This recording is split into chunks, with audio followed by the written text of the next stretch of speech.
Hey everyone, welcome back. Today we're covering one of the most confusing topics in pharmacology, cephalosporins.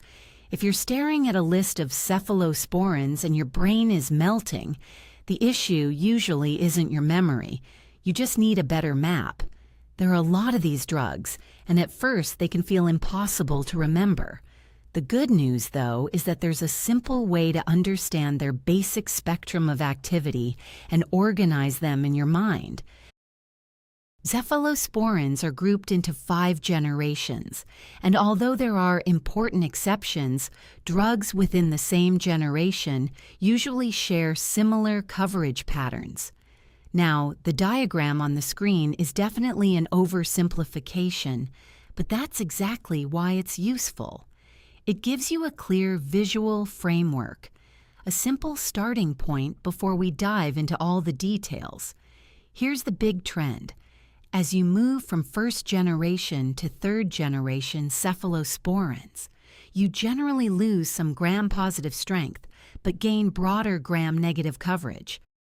Then the fourth and fifth generations shift back and regain stronger gram-positive activity.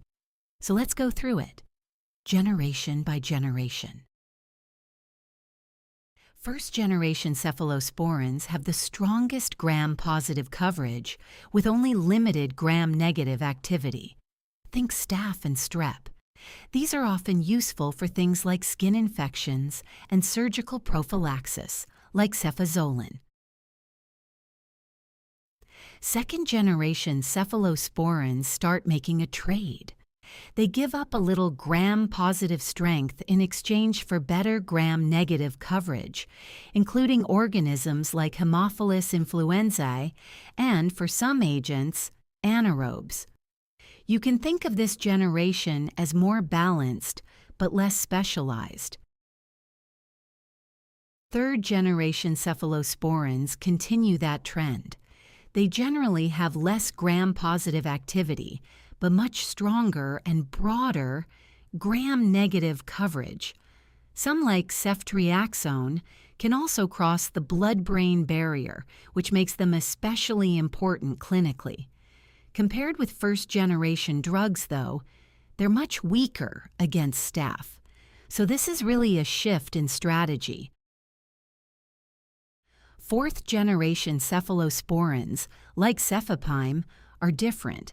They maintain broad gram-negative coverage, including reliable Pseudomonas activity, while bringing back stronger gram-positive activity. They're also more stable against many beta-lactamases, which helps them cover some more resistant organisms. This is why fourth-generation cephalosporins are often thought of as especially broad-spectrum.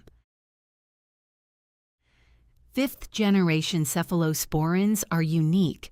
They provide strong gram-positive coverage, and in the case of ceftarolin, they even cover MRSA. That's what makes this generation stand out.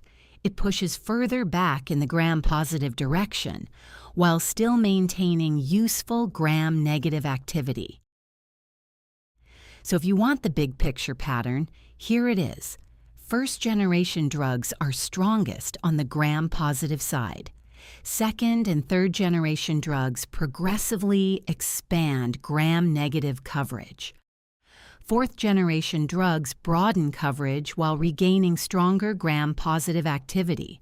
And fifth-generation drugs stand out for resistant gram-positive organisms, including MRSA with ceftarolin. Now, this is still a simplification.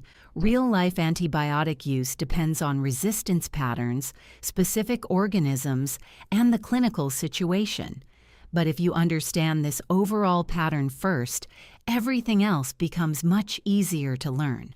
And honestly, I know these names can feel overwhelming. Cefazolin, cefuroxime, ceftriaxone. It can sound like a different language. My advice? Don't start with memorizing every name. Start with the categories. If you understand why someone would choose a third-generation cephalosporin over a first-generation one, the individual drug names become much easier to organize in your head. You're building a foundation, not just cramming for a quiz. With the right framework, this topic is much more manageable than it first appears.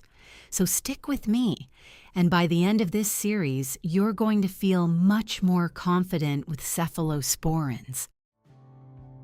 If this is helping, make sure to like the video, comment below with which generation confuses you the most, and subscribe for more pharmacology made simple.